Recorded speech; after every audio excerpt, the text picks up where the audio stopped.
Hi, my name is Alaina Reed, and I am a sixth grade English teacher from St. George School in Baton Rouge, Louisiana. And I am here to tell you about some of my English lessons where I use music to teach my students familiar grammar concepts. So this is entitled Grammar and Harmony Using Music to Build Lasting Language Skills. So starting, to me, innovation begins with meeting students where they are.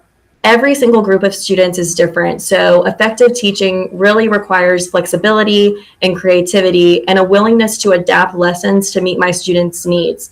And that can change from year to year. But I have always found that when students feel supported and understood, they are more willing to take academic risks and engage. So in my classroom, my focus is really on making learning both fun and memorable. Grammar can feel really intimidating or sometimes even dull for students, so I love to use music as an instructional tool.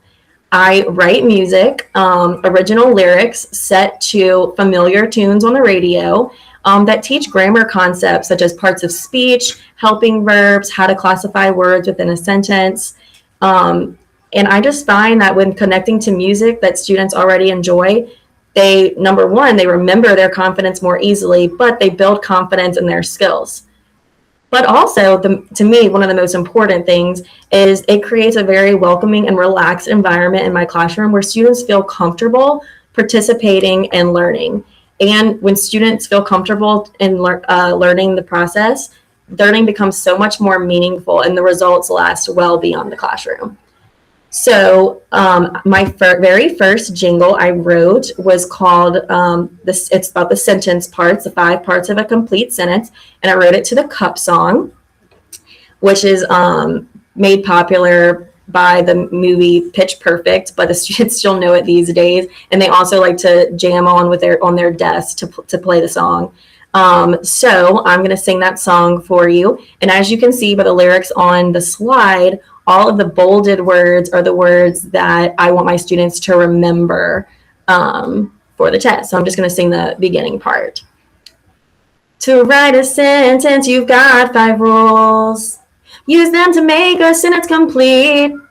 And I sure would like you to learn them with me. And let's sing them right now. What do you say? Add a subject and a verb. Make sure it makes complete sense. Add a capital letter and an N mark too. Our sentence is complete and now we're through. So that's just one example of the jingles that I sing in class, and the students, they get so into it, they love it. I post all of my music for my students on Google Classroom along with the recording. And over the years, I've created so many of their jingles. One of my favorite artists to use is Taylor Swift. So now these are some of my other jingle topics: nouns and verbs, adjectives and adverbs, conjunctions, helping verbs, parts of speech, direct objects, indirect objects. Pretty much every chapter, my students are asking me, do you have a jingle for this? And the answer is always yes, because they love it and I love making them. And how I make them is I take a sheet of lyrics, the original lyrics of the song, and I match my content to syllables. And then I always bold the important words. So yeah, it's been really fun. It makes my class fun and it makes my class have energy. I have even had students asked to write their own jingles and share with the class, and they're awesome always. And I've had students from 14 years ago come back and say, Miss Reed, are you still writing jingles? And my answer is always, you bet I am. It's something I just love to do. So for me, innovation isn't about changing everything at once.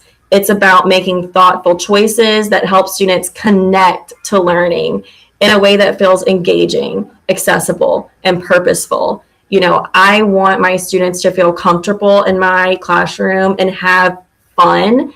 And I think that's really where the learning takes place.